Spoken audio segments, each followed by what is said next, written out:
kitabnya loh. Kalau antum punya kitab itu baca itu apa kitab Wahabi dalam ini yang sesat, antum bantah kitab ini.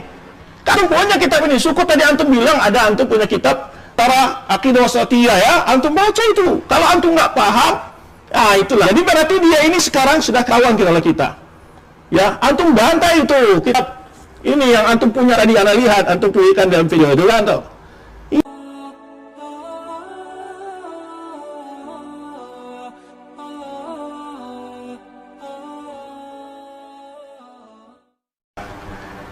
Kalau orang dia paham, tidak mestilah orang berbangga nama Imam Syafi'i, tapi ada kami pasti seperti sama dengan Imam Syafi'i. Karena beda antara Syafi'iyah dengan Syafi'i itu harus bedakan. Kemudian juga kalau lembaga bernamanya Syafi'i, bukan berarti dia harus mempelajari mazhab ulama lain. Di mananya seperti itu. Ya, itulah. Ya, ini nggak diberi antum dah. Ini bentuk diberi nggak sekali. Makanya saya dari awal itu. Nanti saya akan sebutkan berapa kali dia katakan sudah berkali diundang secara resmi, saya akan katakan nanti. Karena memang tidak level banget rasanya gitu loh. Kita kalau debat itu maunya misalkan orang-orang sudah paham. Jadi kita diajak jadi bodoh, akhirnya kita jadi bodoh begini, bantah-bantahnya jadi bodoh kita jadinya. Makanya pantas banyak orang tidak mau debat sama dia, yang kebodohan jadinya kita. Karena kalau semua lembaga katanya dianggap fitnah, membodohi umat, berbohong. Gimana seperti itu? Halo. Assalamualaikum. Saya kalau bicara namanya agak terlalu semangat, kadang-kadang suaranya tinggi. Maaf, saya turunkan lagi nih intonasinya. Ya. Baik. Jadi kalau itu sebagai fitnah, karena berfitnah, siapa? Terus mau juga yang bikin gaduh. Siapa yang bikin gaduh? Siapa yang bikin gaduh? Hah? Siapa yang gaduh? Siapa yang bohong sebetulnya? Yang dusta. Ya, tidak mesti sebuah lembaga itu menama sebuah nama tokoh harus tidak boleh ngajarkan yang lain. Di mana antara dapat gitu? Kuliahnya dari mana itu? Dari kantongmu. Ya, itu nggak benar seperti itu. Nggak benar ya. Makanya tidak ilmiah. Debat nggak ilmiah kalau begitu. Saya bisa debat seperti Anda. Bahkan saya bisa bolak-balikan Anda dengan hujah-hujah seperti itu. Tapi saya nggak mau. Nah, itu yang masalah. Dari dulu saya tidak mau melayani. Debat sama Anda itu begitu. Ya. Jadi orang bodoh kita jadinya. Masa iya dianggap membohongi ketika lembaga kita bernama Syafi'i, terus kalau kita mengajarkan tafsir ulama lain, mazhab lain, dianggap tidak. Kalau saya sudah sebutkan dari pertemuan pertama, saya tantang Anda untuk dari sini. Lihat kita mengajarkan apakah tidak ada sama kitab Imam Syafi'i, bahkan ada daurah khusus mahasiswa yang mengajar matan Abi Syuja, ya. Beberapa matan fikih Syafi'iyah itu diajarkan pada mahasiswa kami. Jadi kalau dikatakan Anda mengaku mazhab Syafi'i, Anda itu tidak, nisbah saja. Akidah Anda berbeda banget dengan Imam Syafi'i. Ya. Berbeda banget dengan Imam Syafi'i. Ya. Oke. Kena ya ke batunya kan? Nah, maka saya kalau bantah-bantah begini saya bisa lebih soalnya saya bisa bola-balikan kalau begitu Anda bilang. Betapa banyak juga lembaga-lembaga yang semadzhab dengan Anda memakai nama-nama ulama, tapi apa benar-benar menjalankan apa itu? Enggak juga kan? Maka saya contohkan banyak lembaga seperti itu. Tapi pokoknya adalah ya benar-benar konsekuen. Kita memakai nama Imam Syafi'i karena banyak orang ngaku Imam Syafi'i tapi tidak menjalankan akidah yang dipakai Imam Syafi'i. Imam Syafi'i itu apa mazhabnya? Mazhabnya idza sahih hadits wa mazhabi.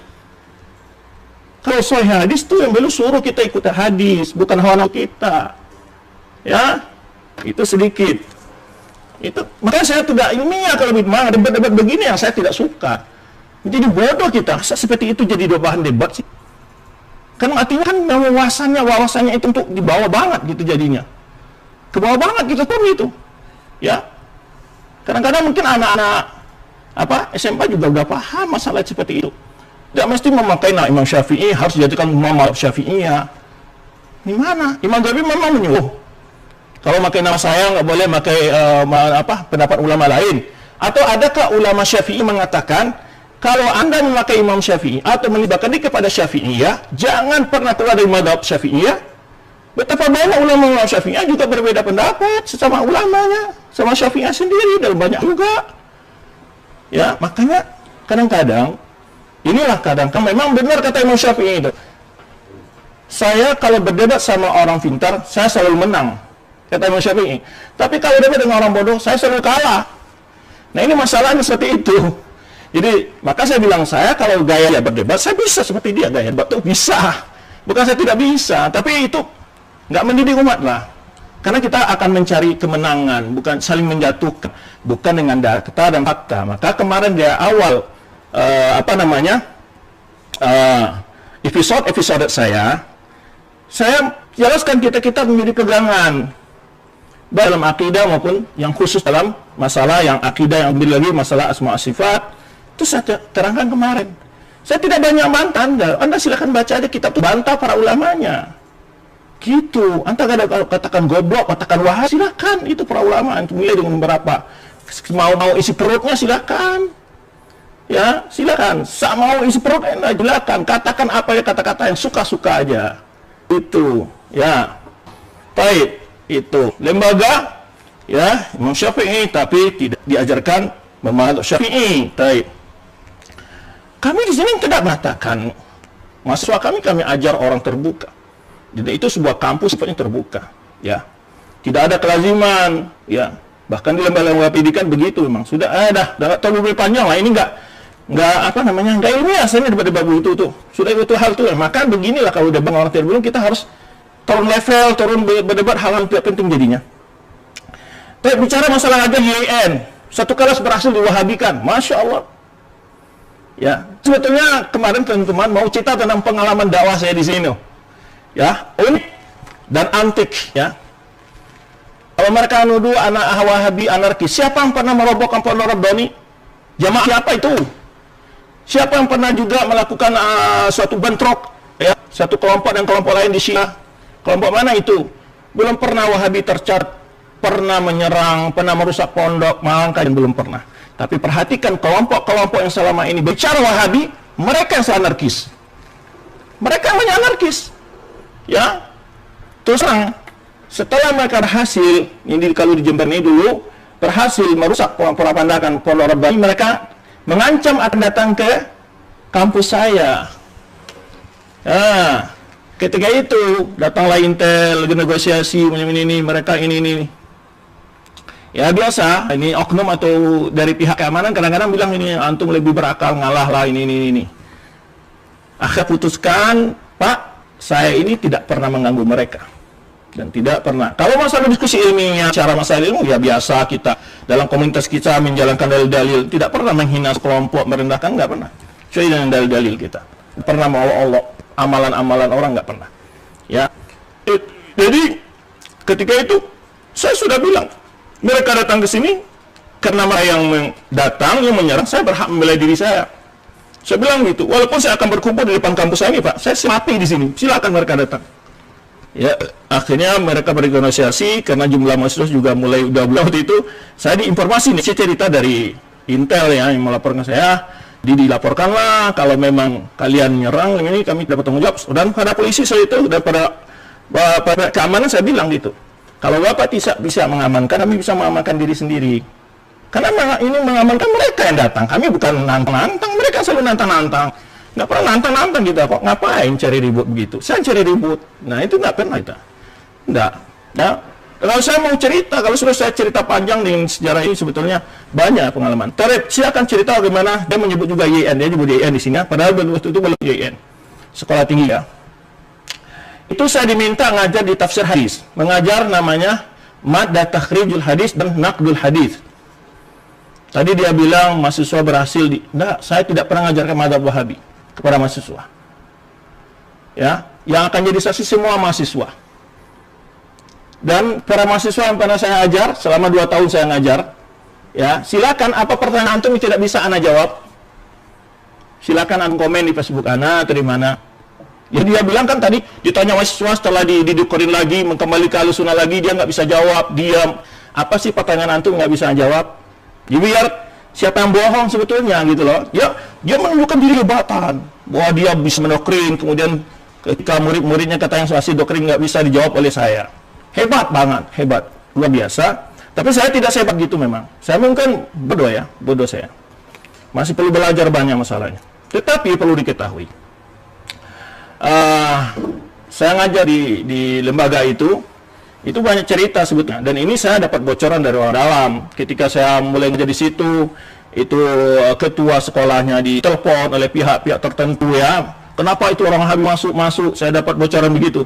Ya, tetapi karena memang orang akademis tidak bisa didoktrin begitu, saya dapat jawaban dan informasi dari orang-orang yang mendengar gitu menyampaikan, dan sahabat ngajak saya ngajar, dia bilang, dijawab saja, jangankan orang Wahabi, orang liberal juga ngajar sini, ini bukan lembaga orang tertentu, siapa saja berhak masuk lembaga ini, punya pemerintah gitu. Akhirnya mereka 2 tahun saya mengajar di situ. Tapi kalau saya cerita pengalaman ngajar, wah banyak uniknya ya, banyak uniknya. Ya, atau dalam 6 bulan saya gaji itu 400, nggak lebih dari 400.000, dan itu sudah dipotong pula dengan pajak gitu. Potong pajak lagi 20%, pernah saya protes, kok gaji ini dipajak lagi, kan gitu. 6 bulan 400.000 gaji saya, ngajar 4 jam per minggu ya, biar antum tahu.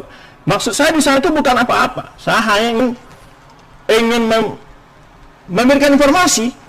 Apa sih Wahabi, bagaimana sih Wahabi itu, pahamnya Wahabi itu, bagaimana ilmunya Wahabi, biar mereka sekarang ini kan selalu Wahabi.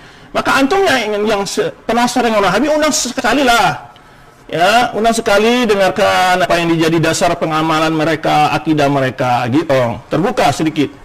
Ya, jangan hanya dilarang-larang. Nah, ada satu cerita, itu kalau takhrid saya bawa sesuatu ke perpustakaan. Perpustakaan saya bawa melihat kitab-kitab Albani dan kitab-kitab Ibnu Taimiyah. Anehnya, ya, semester berapa? Saya nggak tahu ya. Di akhir-akhir, yaitu semua buku-buku itu tidak dilihat lagi di pustaka. Nggak tahu, mungkin merasa mahasiswa akan bisa mengambil faedah ya.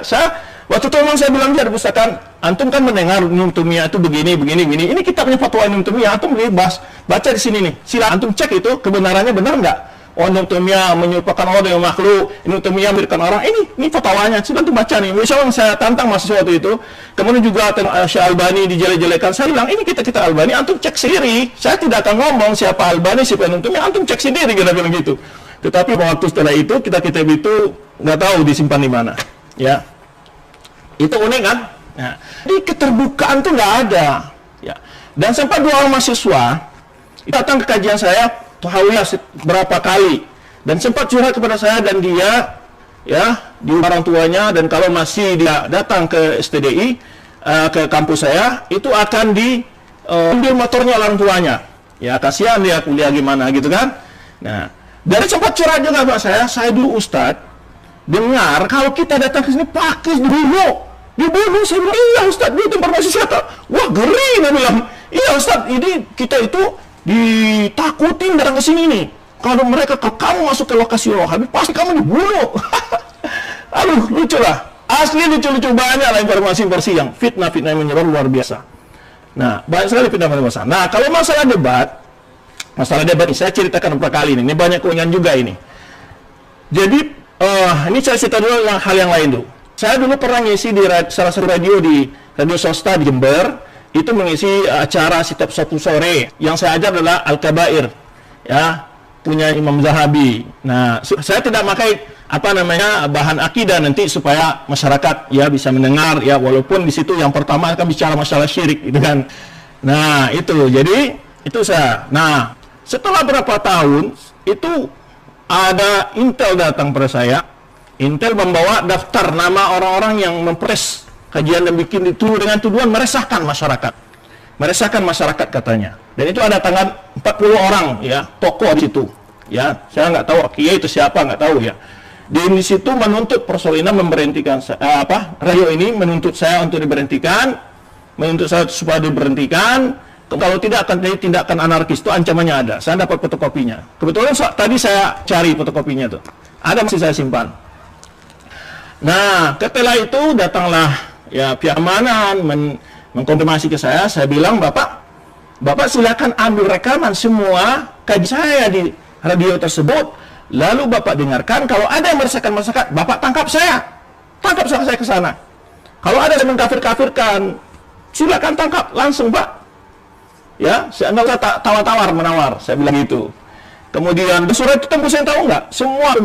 Semua bagian di pejabat DPRD, MUI, itu dalam tembus surat, saya nggak tahu apa surat sampai mereka nggak tahu ya, cuman fotokopi surat yang saya terima itu semua lembaga itu termasuk polisi, tentara, Kodim, semuanya pokoknya tingkat DPRD kabupaten itu di pemdanya di bagiannya semua dilaporin gitu. Supaya saya dipanggil MUI segala macam.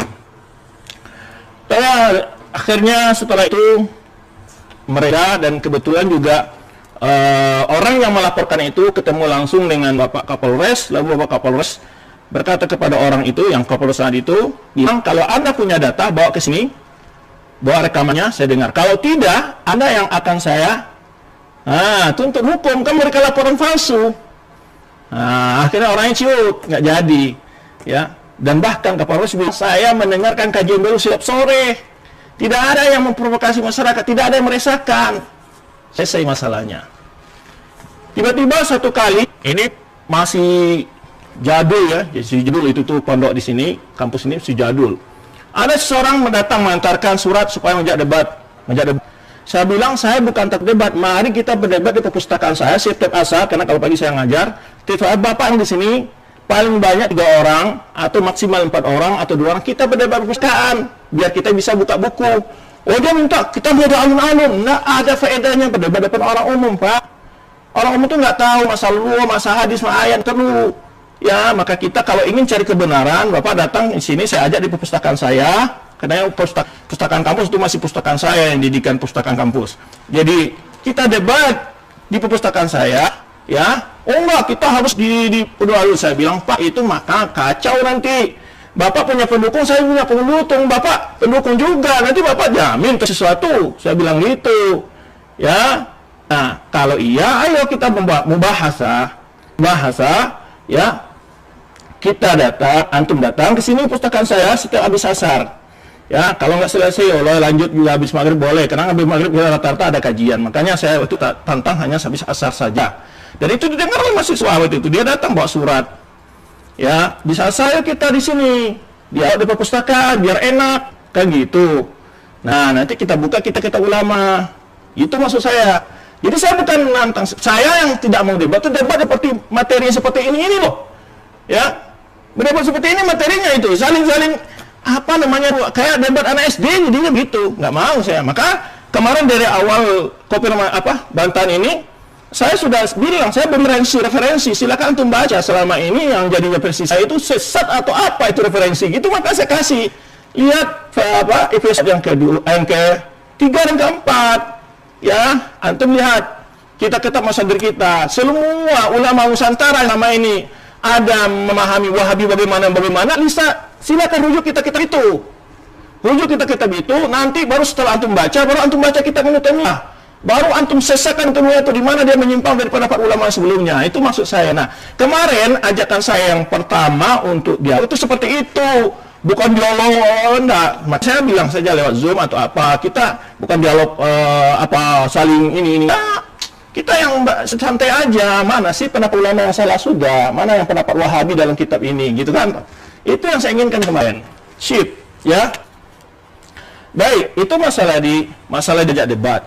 Kemudian juga, ya, pernah tersebar juga isu, dan itu didatangi oleh pihak keamanan juga saya, konfirmasi ke saya, Ustadz, betul Ustadz mau debat di Paskasdana sekolah tinggi ini, ya, kita sebut Juntilah, karena dia juga menyebut, tapi sudah paham lah. Enggak. Kenapa? Saya nggak tahu kecuali dari Bapak sekarang. Wah, menyebar semua. Menyebar Ustadz, isunya mana-mana katanya mau debat antum. Nggak pernah dapat undangan, nggak pernah dapat apa. Bapak baru cari tahu dari Bapak. Nah, itu kali keduanya ceritanya. Ya. Kemudian setelah itu terjadi apa yang di Semenep. Yang Semenep ini banyak juga dia bilang ada kitab Rifqah segala macam itu mengatakan ciri sunnah itu tidak berpecah belah. Memang dari kelompok si fulan ini tidak ada yang berbeda pendapat. Itu lurus bengkok itu dari mana lahirnya ada istilah lurus bengkok itu? Ya kan? Ini nggak standar debat begitu. Standar memang salah satu ciri bid'ah itu adalah yang saya punya kitabnya Syekh Utsaimin, tapi halaman Bapak dia saya belum sempat cari tadi halamannya. Ini kitabnya loh. Kalau antum punya kitab itu baca itu apa pikiran Wahabi dalam ini yang sesat, antum bantah kitab ini. Kalau punya kitab ini, syukur tadi antum bilang ada antum punya kitab Tara Aqidah Wasatiyah ya, antum baca itu. Kalau antum nggak paham, itulah. Jadi berarti dia ini sekarang sudah kawan kita. Ya, antum bantah itu kitab ini yang antum punya tadi, anda lihat, antum tuliskan dalam video itu kan toh. Iya, itu dijelaskan semua. Bagaimana Wahabi itu menyebutkan model makhluk enggak? Ini kitab ini dia, nggak usah kita tahu. Ini di mana dasarnya? Silakan. Apakah Wahabi tidak cinta wali? Silakan baca dalam kitab ini. Apa Wahabi mengkafir-kafirkan orang? Silakan baca kitab yang untuk memiliki itu. Ya. Jadi memang saya mau habis-habisan kalau begini jadinya, itu kan. Jadi masalah Rifqan Ahlussunnah, terkait sama Ahlussunnah itu ada, tapi perbedaan-perbedaan yang dinasihatkan oleh Syekh Abdul Muhsin di sini adalah adanya sebagian Ahlussunnah itu pasti ada yang hulu sedikit dalam tidak konfirmasi. Itu maksud nasihat, baca nasihatnya Rifqan Ahlussunnah itu. Itu bukan al-bid'ah, maksudnya Ahlussunnah. Saya juga nama kitabnya Ahlussunnah, tapi hujah juga buat antum. Kalau antum kayak bawa ciri al-bid'ah itu ada berpecah belah, loh kelompok antum enggak pecah belah juga. Ya. Memang tidak ada pecah belah juga di kelompok antum. Ada mufaraqah, istilahnya salah seorang ulama antum juga pakai istilah mufaraqah, ada istilah juga bagaimana waktu munas, ada pemukulan segala macam. Gimana tuh? Saya bantah dengan debat seperti ini, saya bilang, saya bisa debat seperti gaya antum itu. Bisa habis-habisan. Maka ini saya bilang, saya ini jadi debat bodoh jadi kayak gitu. Pantas orang-orang mau ini antum debat, nah itu salah satu saya tidak mau debat. Karena materinya ecek-ecek, materi sebetulnya ecek-ecek itu. Dia kayak anak SD jadinya. Itu yang malas saya itu. Ya, sorry ya kalau bahasa sekarang agak tajam ya, maaf itu. Karena dia memakai bahasa-bahasa yang begitu. Ya, terus mengatakan juga marah itu setan loh. Pembohong itu dari mana? Jadi begitulah. Jadi melazim-lazimkan ungkapan orang yang orang tidak maksud seperti itu. Kalau antum belajar baca kitab ulama itu apa? Ya, lazim laysa biqaul, bukan kelazim sebuah ungkapan itu bukan laysa bil madhab, bukan itulah madhab yang harus dihukum seseorang dengan. Illa idza istazamahu, kecuali dia memang menerima kelaziman dari perkataan dia. Tuh ya, ini masalah debat lagi. Suruh bawa saya takut bohong. Enggak, saya bukan takut. Saya itu ingin faedah saja sebetulnya, tidak perlu banyak. Maka saya bilang tidak perlu debat-debat langsung, memang nggak ada faedahnya. Saya itu bukan dulu, saya pernah dapat undangan list setelah ini di Semenep itu sebenarnya dia kan nggak ceritakan setafsir ini sih. Dan saya itu menjemput dia ke salah satu pondok, dia nggak ceritakan itu. Saya dibawa oleh panitia dan menyinggahi dia, kemudian bagaimana proses itu. Sebelum saya bicara masalah Syiah, saya sudah bantah dia, ya, dengan berbagai tuduhan dia itu. Kemudian masalah tawasul juga dibahas oleh itu. Tawasul itu memang orang Wahabi memang beriman dengan tawasul. Cuma tawasul, nah ini dia nggak proporsional. Nah itulah menyebabkan debat itu tidak selesai.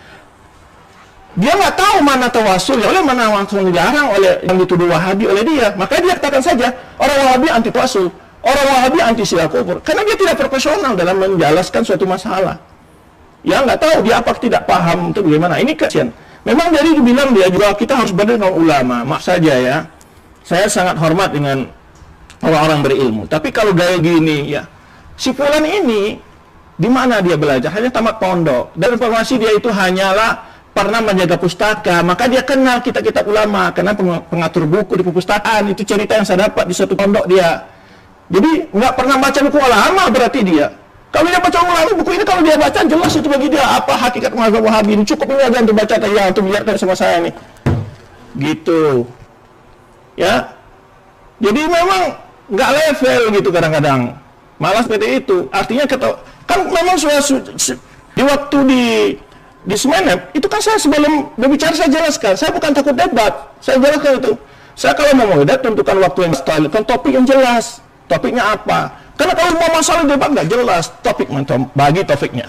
Sekarang adalah tentang tawasul umpamanya, tentang ziarah kubur umpamanya, tentang paling syafaat, itu jelas, waktunya jelas, poin yang membicarakan mana. Tapi kan ini kan nggak debat. Yang udah orang Salafi itu atau Wahabi anti tawasul di mana? Antum buka kita bolehkan tawasul yang diperbeda pendapat itulah tawasul dengan jah orang soleh. Karena tidak ada contoh dari sahabat dan tidak ada motivasi dari Rasulullah SAW. Ya, sama dengan orang berkata, tetangga saya soleh, tolong ampuni dosa saya. Apa hubungannya? Itu berarti doa yang tawasul dengan jah itu seperti itu. Nah, itu yang jadi pembicaraan. Tapi itu masih ranah khilaf para ulama. Kalau antum cak itu Wahabi seperti itu, ya itu semua ulama yang pendapat demikian adalah Wahabi menurut antum. Nah, ini yang saya yang garis bawah itu masalah setiap yang berbeda dengan dia harus Wahabi. Kayaknya begitu dia hukum. Ya. Baik. Kemudian ya, itulah yang contoh-contoh debat yang tidak bermutu jadinya. Maka itu yang saya nggak malas gitu loh. Dia tidak tahu permasalahan perbedaan pendapat itu di mana. Maka dia oleh sebab itu dia tidak tidak memahami masalah zikir kubur. Apakah orang Wahabi zikir kubur? Karena bagaimana titik mana perbedaan itu? Perbedaan masalah tawasul, titik mana yang diingkari orang Wahabi? Ada dua, tawasul orang sudah mati, maksudnya tawasul ya perbuatan yang dipahami tawasul, tapi bukan tawasul meminta kepada orang sudah mati. Ini jelas perbuatan syirik. Mana perbedaan dengan perbuatan orang musyrikin dahulu? Nah, ini yang dibicarakan. Jadi kadang-kadang dia mungkin paham ya, cuman dia sudah takut mengakui sebuah kesalahan, dia akhirnya membuat sebuah framing-framing begitu dalam ungkapannya. Ini jelas, soalnya makanya memang tidak layak orang ini dilayani untuk berdebat. Saya terus terang tidak layak. Asli tidak layak debat, dan memang dari itu dulu dari dulu saya tahu, dan saya sudah melihat gaya debatnya itu tidak ilmiah sama sekali kan. Kalau kita berdebat begini kan nggak ilmiah gitu. Kalau ilmiah, dia sebelum berdebat itu sudah baca perkataan lawan, di mana salahnya lawan ini. Maka saya kasih referensi dulu. Jadi bukan menjebak, kita berdebat tuh ini yang akan saya kasih nanti bahannya. Itu baca itu, silakan baca. Nanti diskusi kita di seputar itu. Topiknya begitu. Jadi waktunya nggak larut-larut. Setengah jam itu selesai diskusi kalau ada topik yang jelas, persisian. Mau tawasul yang lain dibedakan. Diskusi masalah tawasul biljah, maunya, atau diskusi masalah itu orang sudah mati, meminta-minta ke kuburan, itu tawasul atau tidak. Jadi ada poin tertentu. Itu makanya kenapa banyak ustaz-ustaz salafi nggak mau layanan antum debat, gini. Jadi kebodoh-bodohan kita. Masalah di situ.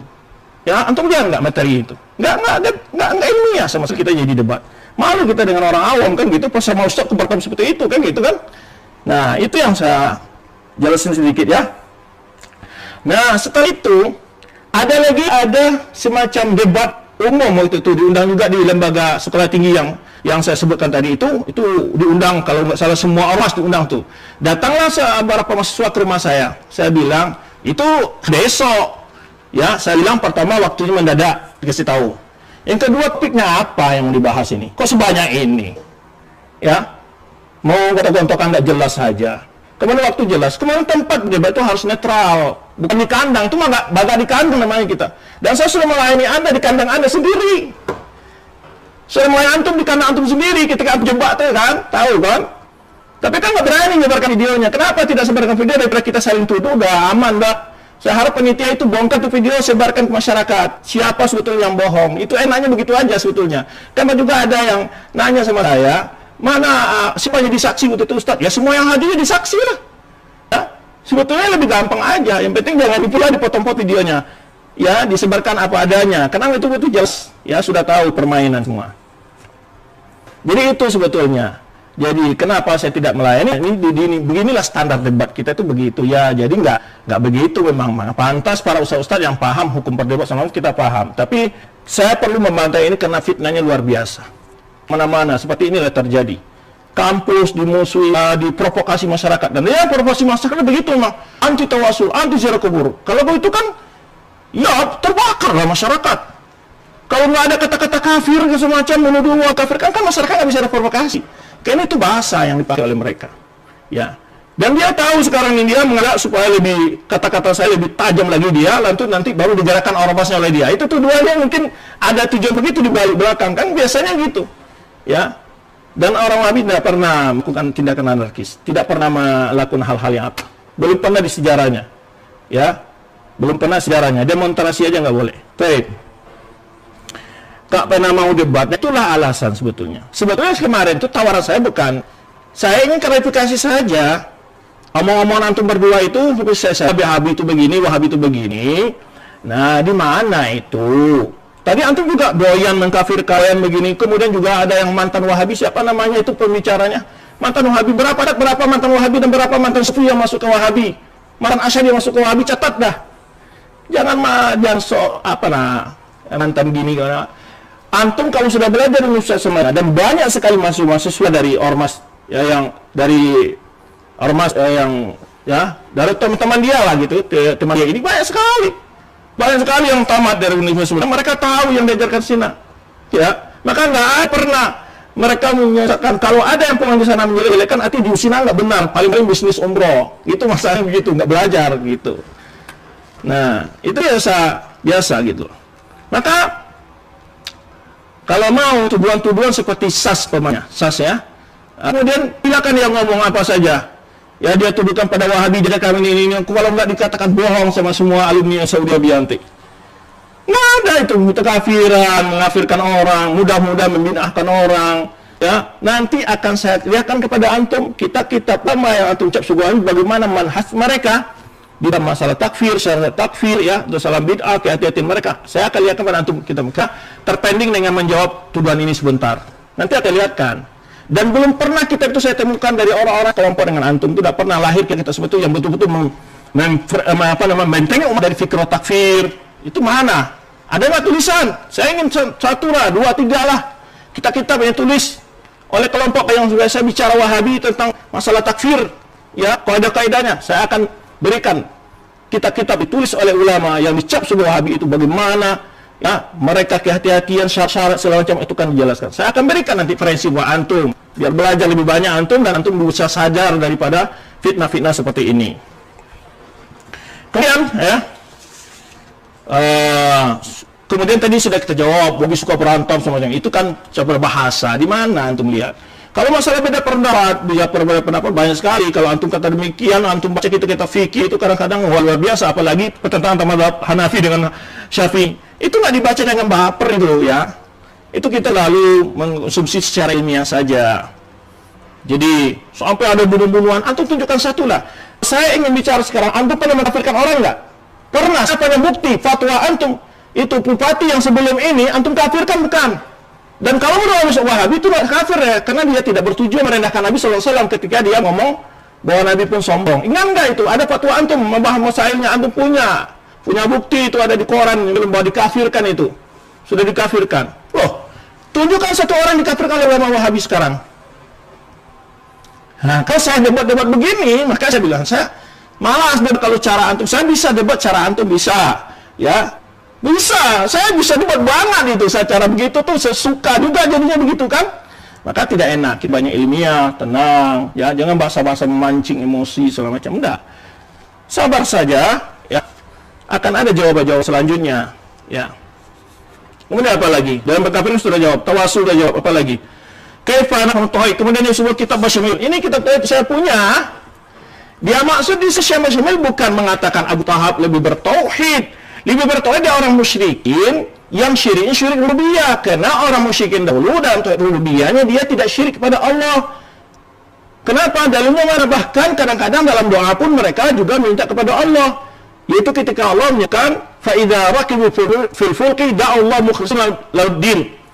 Kalau mereka berada di batas tengah laut, mereka berdoa kepada Allah. Falamma najjal al-barri lahum yusyrikun. Lalu selamat ke darat, mereka kalau buat syirik ini dibahas. Lalu dia menafsirkan dengan pandangan dia, dengan opini dia, lalu diseakan-akan mengatakan Abu Jahal lebih bertauhid dari siapa?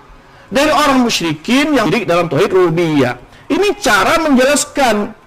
Jadi begini cara dia berdebat itu, ya itu yang tidak ilmiah begitu. Tidak ilmiah, tidak profesional membaca pandangan orang, lalu melazimkan membengkok menurut pemahaman dia untuk menghukum orang. Nah ini ilmiah, tidak adil dalam bicara seperti itu. Tidak adil, tidak benar. Makanya debat itu ini yang tidak disukai oleh orang seperti itu. Jadi akhirnya ada debat sir, ya kan? Makanya ini kalau hal ini dibahas kan, ecek namanya. Nggak pernah dia hukum punya orang beriman yang jatuh pada kesyirikan, itu ada syarat-syaratnya juga oleh para ulama kita. Nanti akan saya lihatkan kita bersama antum. Cuman ada hukum yang umum, ada hukum apa? Muayyan, atau saya untuk bedakan. Perbuatan syirik belum tentu pelakunya dimusyrikkan. Ya, dan ini sudah pernah juga saya contohkan. Bagaimana dan berdebat juga dengan seorang yang dari jamaah seperti antum ini. Ya, dia katakan orang Wahabi semua mengafirkan. Yaitu mengatakan kullu bid'ah wa kullu benar. Seorang bid'ah ada sesat dalam neraka. Berarti orang neraka tuang kafirkan, katanya begitu. Saya tanya lagi, berarti yang masuk neraka orang kafir apa? Menung dia. Ya kan? Itu tidak mengkafirkan.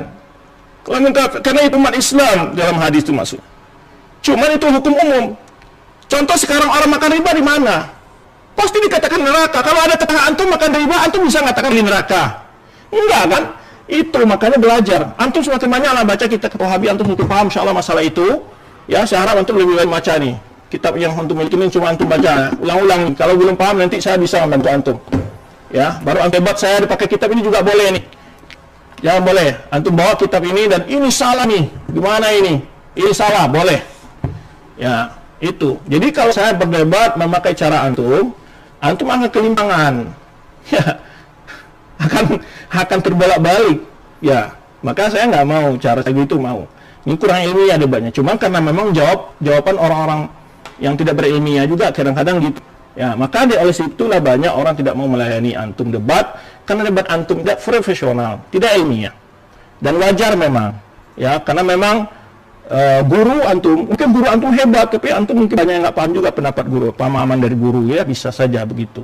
Ya makanya saya itu nantang antum dengan kitab, mungkin saya juga salah paham, boleh antum baca, sehingga kita juga bisa tukar pikiran itu saya. Jadi tidak pendapat saya nafsirkan dengan akal sendiri, tidak. Kalau akal Anda berbicara, saya juga dengan akal bicara. Akal sama akal yang berontam. Nah, kita itu makanya kemarin dari awal saya sudah melihatkan referensi terlebih dahulu. Nah, antum kritik yang selama ini antum dengar dari orang-orang antum tuduh sebagai Wahabi itu, antum kritik melalui kitab-kitab yang saya sebutkan kemarin dari episode yang ketiga keempat. Ahlan wa sahlan. Nah, oke. Baik. Gimana? 1 jam? Belum. Berapa menit lagi? 20 menit lagi. Baik. Ini nanti karena memang teman-teman di Instagram juga pengen dengar, nanti kalau dia Instagram sejam mati. Nah itu, ini klarifikasi ya. Apalagi itu, banyak sekali tadi itu. Ya. Jadi itu yang dimaksud oleh beliau nih, tauhid Abi Jahal, maksudnya bagaimana? Orang-orang musyrikin dahulu kan Allah sebagai pencipta. Walau saat ma khalaqam yaqulun Allah, itu tauhid kan, mengaku Allah sebagai pencipta, enggak? Jadi banyak sebagian orang memasukkan tauhid seperti tauhidnya Abu Jahal itu cukup mengimani Allah sebagai pencipta, memberi rezeki, menikmatikan, itu mereka anggap sudah bertauhid. Kalau hanya sekedar begitu, Abu Jahal juga orang musyrikin dahulu juga mengaku Allah sebagai pencipta. Bahkan pernah dijelasan, iblis pun Allah menciptakan dia, nggak pernah ngaku dia pencipta dan musyrik dan tuduh enggak dia. Khalaqtani min nar, engkau ciptakan aku dari api. Iya. Ya, iblis pun ngaku Allah sebagai pencipta. Di tauhid itu yang dimaksud oleh beliau menjelaskan ini adalah bagaimana memahami tauhid. Ya, karena ada orang memahami tauhid mengakui Allah sebagai pencipta sudah. Setelah itu dia minta ke gunung, minta ke batu, ke lurah, meminta kuburan, itu tidak permasalahan menurut mereka karena itu tidak menentang tauhid yang mereka pahami, sama meyakini Allah sebagai pencipta yang melihara rezeki. Menurut mereka begitu. Nah, ini dijelaskan. Jadi jangan katakan, oh menurut dia Abu Jahal lebih bertauhid dari orang muslim. Enggak mungkin lah orang muslim dikatakan orang Abu Jahal. Orang bodoh aja nggak mungkin begitu, apalagi ulama. Makanya kadang-kadang itu jadi kadang-kadang itu yang nggak pasnya kita berdebat dengan si pulang ini gitu. Itu pasti itu gitu. Pertama, saat dia lebih paham dengan ulama ini, kemudian menafsirkan kata ulama dengan semaunya, lalu mengambil kesimpulan semaunya. Nah, inilah efeknya kejadiannya seperti ini begitu. Efek kejadian-kejadian itu yang tidak memahami maksud di para ulama itu, lalu dia ambil kesimpulan, lalu fitnah orang, jadi berlipat-lipat dosanya. Ya. Baik. Tadi apa catatan lagi tadi itu? Saya sudah catat poin-poin yang dia klarifikasi tadi, ya. Doyan mengkafirkan, tunjukkan satu ya, bid'ahkan. Kalau nggak bid'ah dibid'ahkan, itu doyan namanya, candu namanya.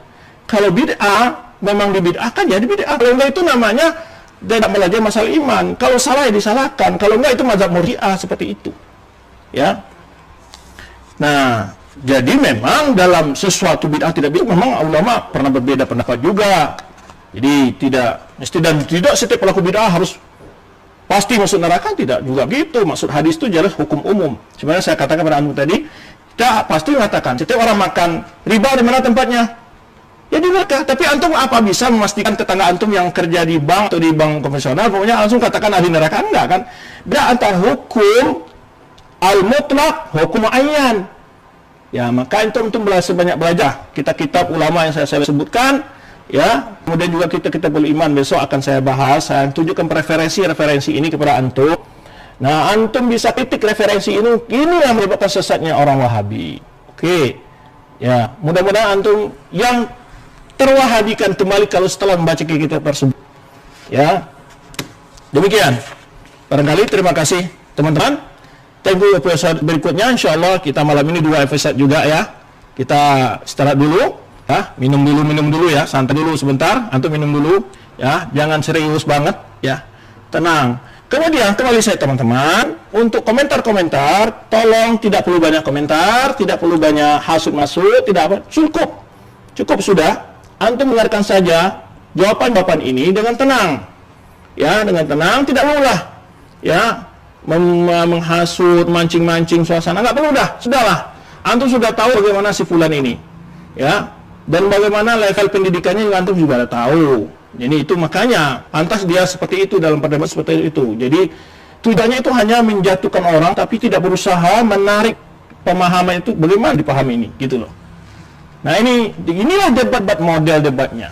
Nah, baik. Kalau soal debat dia, saya sudah kantongi dasar-dasar pikiran sudah saya kantongin. Ini pernah saya sampaikan kepada mahasiswa saya waktu itu. Ya, ini nih kita dibaca oleh dia nih. Dari sini subah-subahnya lahir semua. Saya tahu, ya. Maka oleh sebab itu, kalau apa yang saya sampaikan ini salah menurut antum, silakan. Kita jawab-jawaban buat YouTube. Silakan, mana yang salah, ya. Saya terima kasih. Saya terbuka orangnya, ya. Itu barangkali teman-teman. Kita istirahat dulu sebentar ya. Minum-minum dulu sebentar. Nanti kita sambung insyaallah episode yang berikutnya, ya. Nanti saya sebutkan apa judul berikutnya. Sebetulnya masih banyak ya pengalaman dakwah-dakwah di sini, masih banyak unik-unik terusnya. Yaitu masalah perdebatan tadi itu begitu. Ya, kenapa saya tidak mau diundang? Dan masalah dia bilang, ini lupa nuktonya. Katanya waktu di Aceh datang berita bahwa saya ngajak dia debat. Itu sebetulnya ada teman-teman dari sebuah komunitas bilang, Ustadz, antum kalau diajak diskusi sama itu Sandi, kalau atau kita fasilitasi gimana Ustadz? Nggak apa-apa kalau diskusinya yang benar. Saya bilang begitu, ya, diskusi yang benar. Di tempat yang netral gitu, yang hadirnya para orang ilmu, hanyalah orang-orang yang mengerti bahasa, orang-orang yang ya ini orang awam atau orang-orang pelajar biasa itu yang ribut dalam diskusi itu ribut. Karena saya sudah pernah melihat diskusinya dengan Muhammad Hamidi di salah satu perguruan tinggi di Jawa Timur juga, saya lihat nggak mutu banget gitu, sehingga Muhammad Hamidi itu akan tertekan, dia tidak bebas menyampaikan pendapatnya gitu loh. Nah itu tidak benar, berdebat itu harus fair, ada orang menilai, ada orang waktu yang jelas, poin dibicarakan apa, waktunya berapa. Kalau tidak ya ada sir. Nah sekarang sudah dia lihat kepada antum, bagaimana mutu jawabannya.